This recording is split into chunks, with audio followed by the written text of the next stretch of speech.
VD Savarkar मानहानि case में राहुल गांधी को पुणे की एक अदालत से फिर फटकार मिली है। मार्च 2023 में लंदन में दिए गए एक भाषण के आधार पर राहुल गांधी के खिलाफ मानहानि की शिकायत में चल रहे एक मामले में फैमिली ट्री यानी वंशावली की मांग करने वाली याचिका को रद्द कर दिया गया। पुणे की एक अदालत ने शनिवार 31 मई 2025 को कांग्रेस नेता राहुल गांधी की उस अर्जी को खारिज कर दिया जिसमें उन्होंने सावरकर परिवार के सदस्य सत्यकी सावरकर की फैमिली ट्री यानी वंशावली की जानकारी मांगी थी। ये अर्जी सत्यकी सावरकर द्वारा दायर मानहानि शिकायत के संबंध में दी गई थी, जो उन्होंने वीडी सावरकर के खिलाफ कथित आपत्तिजनक टिप्पणी के लिए राहुल गांधी के खिलाफ दायर की थी। प्रथम श्रेणी न्यायिक मजिस्ट्रेट अमोल शिंदे ने यह अर्जी खारिज करते हुए कहा कि मामला लंदन में राहुल गांधी द्वारा दिए गए कथित मानहानि कारक भाषण से संबंधित है, न कि सत्यकी सावरकर की माता स्वर्गीय हिमानी अशोक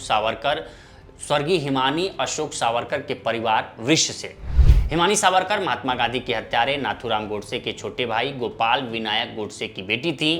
राहुल गांधी ने अपने वकील मिलिंद पवार के माध्यम से अदालत में कहा कि शिकायतकर्ता ने शिकायत दाखिल करते समय केवल अपने पितृवंश की जानकारी दी है, लेकिन मातृवंश की जानकारी नहीं दी गई। बचाव पक्ष ने तर्क दिया कि यह जानकारी सुनवाई के लिए महत्वपूर्ण नहीं है।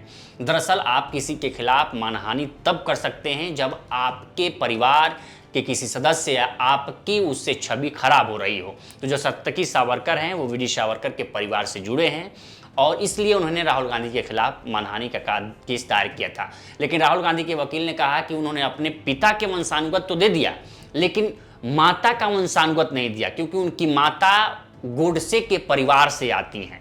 तो इसी को लेकर अदालत ने अपने आदेश में कहा कि ये मामला स्वर्गीय हिमानी अशोक सावरकर के परिवार ट्री से संबंधित नहीं है और न ही कोई विवाद उससे जुड़ा है। अतः अदालत को अभियुक्त की अर्जी में कोई मेरिट नहीं दिखाई देती।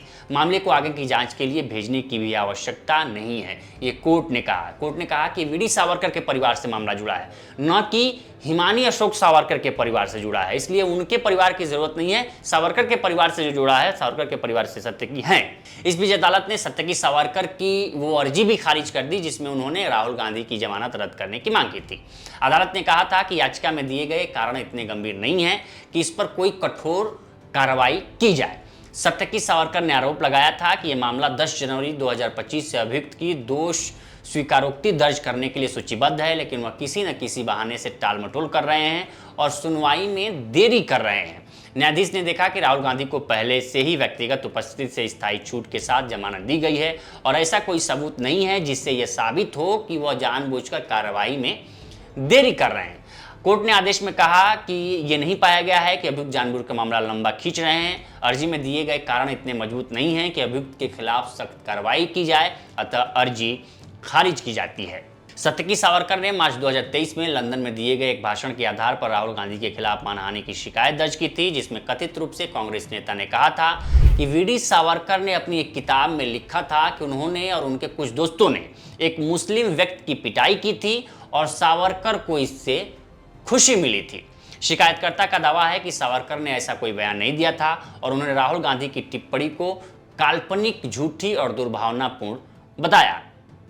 तो फिलहाल इस स्टोरी में इतना ही। इस पर आपकी क्या राय है हमें कमेंट कर सेक्शन में जरूर बताएं। बाकी देश दुनिया की तमाम खबरों के लिए बने रहें लोकमत हिंदी के साथ। नमस्कार।